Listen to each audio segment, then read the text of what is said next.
Now, if we take Alexander's observations of how society's morality fluctuates over time and place it next to God's unchanging and eternal moral law on the graph, it would look something like this. God's eternal law is perfect, solid, and constant. Meanwhile, the moral condition of our hearts is fluctuating over time and is being reflected in our social condition. At some points in history, when societies have found faith, there has been an upward curve that has brought general morality closer to God's standard. In those moments when the two have been closest, those societies have prospered and have found courage, liberty, and abundance. At other points, when they have turned away from God, societies have gone into decay. Now, it's important to realize that Christians are told not to follow the pattern of the world, but to hold tightly to God instead. In Romans 12:2 it says, "Do not conform to the pattern of the world, but let God transform you into a new person by changing the way you think." So in theory, the morality of the Christian should look like this on the graph. We shouldn't adapt to the ideas of the age, but simply keep our eyes on God as our fixed reference point. As you can see from our graph, this means that over the years, the gap between what we believe and what the world believes varies over time. Sometimes it's close and other times it's far apart.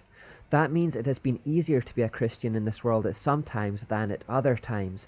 When we have been blessed with revivals of faith, the general moral climate of society has surged upwards and the difference between us and the world hasn't been that large. On the other hand, there have been times when the morality has fallen away and Christians have inevitably started to become isolated and persecuted. It's not us that fluctuates throughout the years, and it certainly isn't God, it's the world. You see, the world makes the mistake of thinking that all change represents progress. It doesn't see that godless change is in fact entropy, like mouldy apples who can't see their own mouldiness. On the other hand, the Bible and its moral precepts have been the same for thousands of years and will never change. Now, unfortunately, we are living in a moment in history when the morality of the world is falling away from God, and because of the increasing gap, Christians are increasingly marginalized and despised. If the gap keeps increasing, things will get much worse still for Christians. But before we Christians start feeling sorry for ourselves as we anticipate the dark times ahead, it should be emphasized that the church not only has the power, but it has the responsibility to change society for the better. Jesus told us that we are the salt of the earth. Now, salt is a preservative, so what he meant was that we are called to stop society from going mouldy or bad. Where the truth is being attacked, it is our job to defend it. Jesus also told us that we are the light of the world. Now, this is something more proactive. It means being intentional in bringing the gospel to the world and letting our good deeds shine so that people come to know Jesus through us. Jesus promised that if we did this, the gates of hell could not and would not prevail against us. So here's something we need to get a hold of. The truth is that if society is failing, it's because the church first began failing. It's because we stopped being salt and light. It's because we became complacent, comfortable, apathetic, selfish, or fearful. As goes the church, so goes the world, is a reliable saying. If the church goes into decline, it won't be long before the world follows. We are its moral guardians. That's why in 1 Peter 4:17 it says that judgment begins with God's household. If the church takes the command to be salt and light seriously, we will change the moral climate of society and save souls. That's a simple fact. Without any shadow of a doubt, history tells us that whenever men and women have taken the Great Commission seriously and in His strength boldly proclaimed the gospel, it has always changed things for the better. I get the feeling that Christians think of themselves as powerless in the face of rampant secularism and occult spirituality today. We don't think we can really change things, but that's a lie from the mind of Satan that has no grounding in reality. When you read the book of Acts in the Bible, you are left with the unavoidable conclusion that the Spirit-filled Christians in those days were an unstoppable force in the world. Men and women of God were filled with courage to boldly proclaim the gospel by the power of the Holy Spirit, and the gates of hell just couldn't prevail against it. The truth was spreading like wildfire, and beatings and torture and even deaths just couldn't derail them. Ever since those days, whenever Christians have chosen to fulfill the Great Commission, they have revolutionized the world and raised social morality in the process. History attests this fact. Whenever the Great Commission has been taken seriously, it has always changed the world. And that Great Commission still applies to us. We are all called to be Wilberforces and Luther King Jr.'s and William Tyndales and Apostle Paul's in our own time, to let our faith embolden us, to challenge the prevailing norms of our age, endure the scorn, and to change things for the better, to not conform to the world, but to be transformed by the renewing of our mind, and then to let that inner transformation impact the world around us. That is what it means to be salt and light. And if we take the command seriously, there is simply nothing on earth that can stop it. Nothing. The only thing that can get in the way is our own apathy and fear and faithlessness. If we refuse to be salty or luminous, society will continue to fail as moral entropy brings chaos. Frederick D. Huntington once said, "It is not scientific doubt, not atheism, not pantheism, not agnosticism that in our day and in this land is likely to quench the light of the gospel. It is a proud, sensuous, selfish, luxurious, church-going, hollow-hearted prosperity." We have to ask ourselves if that describes us. The Great Tribulation won't come about in the end because the dark was more powerful than the light. It will come about because the church stopped being the light, and as the light retreated, the darkness could advance. Jesus said that when he returns, there will be very few left with faith. The Bible also talks of a falling away or a great apostasy towards the end of time. What I'm trying to do here is to avoid the default Christian response to the failing world, which at this present time seems to be one of abject passivity. If politics is failing, then let's stop voting. If church is not getting things right, then let's stop going. Wherever there are signs of decay, let's just retreat to somewhere that isn't yet affected. We're too busy looking for comfort and safety instead of going out to meet the challenges of the enemy. But if Christians become passive and withdraw, then everything that is going wrong with the world will just perpetuate itself and the rate of deterioration will increase. We are the resistance to Satan's schemes. I think pre-tribulation rapture theology might have a part to play in this mindset. This is the idea that although the world is deteriorating, Christians will be pulled out of the world or raptured into heaven before the Great Tribulation and the Antichrist rise to global prominence, and will therefore all be saved from the really bad times ahead. I think it might have created an attitude in us where we think our job is merely to hunker down and wait for Jesus to come back and just hope that he does so before we're personally affected by the decay.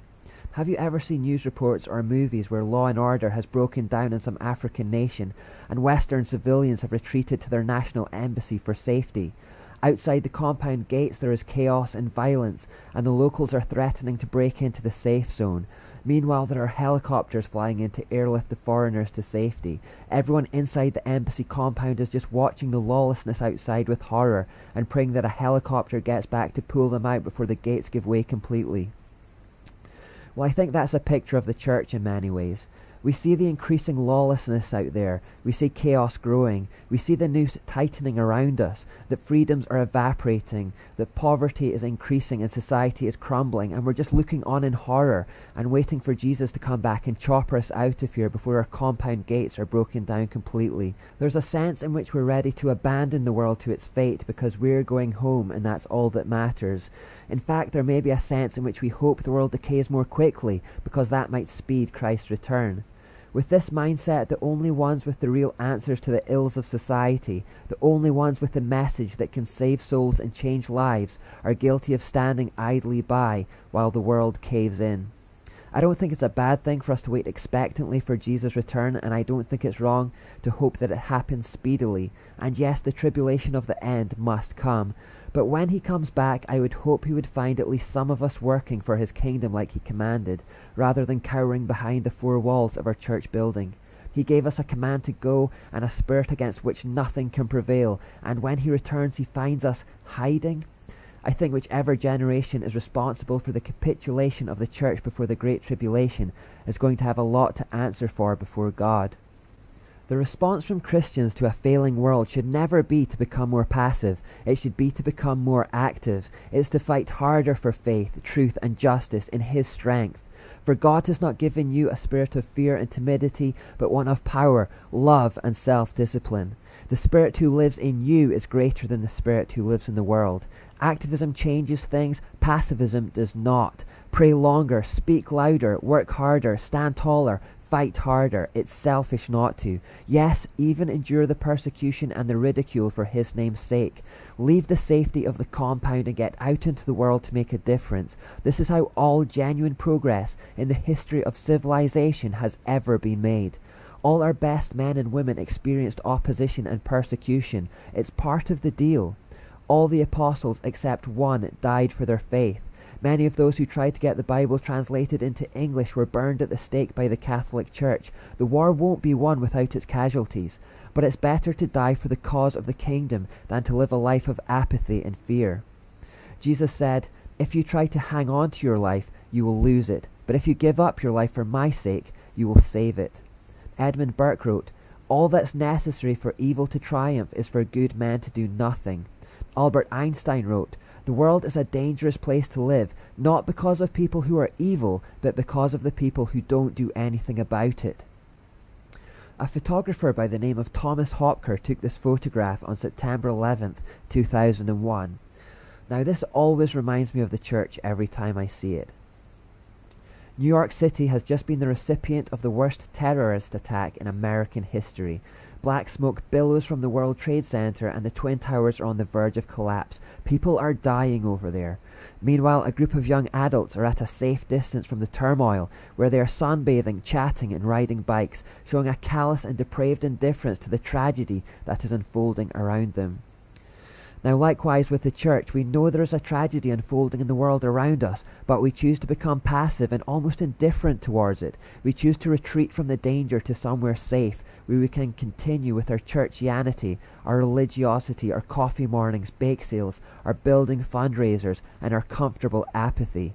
If the trouble ever threatens to encroach upon us, we simply move somewhere else where it won't, all the while praying for Jesus to come quickly and save us before we experience discomfort. But this isn't our calling. If anything, our calling is to be like the firefighters were that day. While everyone was running away from the danger, they were the only ones who ran towards the danger, against the tide, aiming to save as many people as possible and even willing to give up their own lives in the process. That should be Christians. Charles Spurgeon said, "God save us from living in comfort while sinners are sinking in hell." He exhorted us saying, "Brethren, do something, do something, do something. While societies and unions make constitutions, let us win souls. I pray you be men of action, all of you. Get to work and quit yourselves like men."